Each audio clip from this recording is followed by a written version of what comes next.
Hi, and welcome back to another episode of Mint Talk. I have here with me today Alex Reeves, Senior Advisor of Communications. Alex, how long have you been at the Mint? Well, Ashley, it's almost 12 years now. 12 years? Yeah, it's been a long time. Lots has happened. Any favorite moments? So many that I can think of, but yeah, I can think of a couple easily. Hosting Alex Bilodeau at the Mint Pavilion in Vancouver as the first Canadian to win an Olympic gold medal on home soil was fantastic, and I was the MC for that event, so that was a special thrill for me. There are plenty of military-themed events.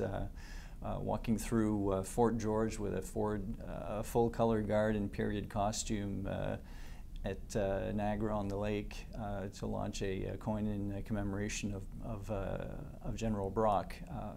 And that was one of several that we did for 1812. That was truly memorable, and that's just scratching the surface of what I've experienced at the Mint. I bet.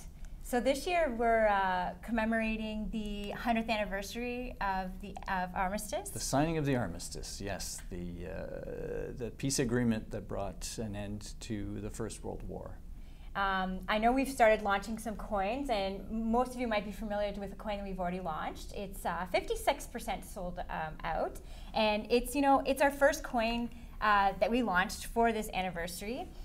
It's great because it's got the 3 11s, 11, 11, 11. The 11th hour of the 11th month. Yeah, and what's fun about this is full of symbolism. So the laurel leaves represents peace, and the little maple leaf that's gold-plated here represents the Canadians and the Newfoundlanders that came back, the ones that were lost and the ones that did come back. Also, the symbolism of the 11, the gold-plated 11, represents a little bit looks like the Vimy Ridge Memorial. So there was a lot of symbolism on this one, and it's one of our first ones that we've launched so far. But before I go into the new ones that are coming out, we've done a lot of Remembrance Day coins, especially our first one, our first colored circulation coin that was launched. Do you have one to show? Just before I started at the Mint, actually, maybe a year before, and. Yeah, it was the 25-cent poppy circulation coin. It was the world's first colored circulation coin. To this day, the Mint remains one of the few mints in the world to color circulation coins. And we've actually improved our technology since this day. We print with pad printing, creating more detail and depth of color, but it's still a great coin that really sort of put a stake in the ground for the Mint and what it's able to do with coinage, especially to make commemorative coins that much more memorable. It's something that's been very useful for other countries. Think of New Zealand, for instance, for whom we've done 2 remembrance coins, starting with the Centennial of Anzac, and those coins have had powerful impact in New Zealand, and it's all thanks to the way that we're able to color them. Yeah, and we've done other poppy coins in color. Do you know how many in total we've done, approximately? Well, I know in 2008, because I was part of that launch, we did an enameled poppy. That was a collector coin that we don't have here, but it was beautiful, translucent enamel. And it was a very kind of realistic depiction of a poppy in kind of a decimated battlefield. And I think that one sold out, actually. It sold out very quickly. I remember that. We've also done this poppy in high relief here with selective gold plating. We don't have an example of that, but it's very much the same coin with selective gold plating on it. So coloring and selective gold plating have been used from time to time. And then we did as I was mentioning earlier, our pad-printed version, which gives you really a photorealistic illustration, if you want, of the poppy. And that's what we chose for 2015, which was the 100th anniversary of John McCrae's writing of In Flanders Fields. And I was very honored, talking about memorable moments. I was honored to launch this coin at the McCrae homestead in Guelph a couple of years back. So that was a great memorable event as well. So did you know that Remembrance Day wasn't always Remembrance Day? It actually was called Armistice Day until 1931, when it got changed to Remembrance Day. And that's when we now are remembering all, soldiers that, fallen soldiers and their families and things like that. So I thought it was like a fun fact that we didn't always call it Remembrance Day. We actually called it Armistice Day before. So. But it's interesting how things come full circle, because this year we're celebrating the 100th anniversary of the Armistice. So it's Armistice Day all over again. Yes, you're right. And some of those coins that we're actually going to be launching soon, we have this beautiful gold coin. That's $200 gold coin that's actually by a new artist to the Mint. It's Carrie Weller, and it's full of symbolism.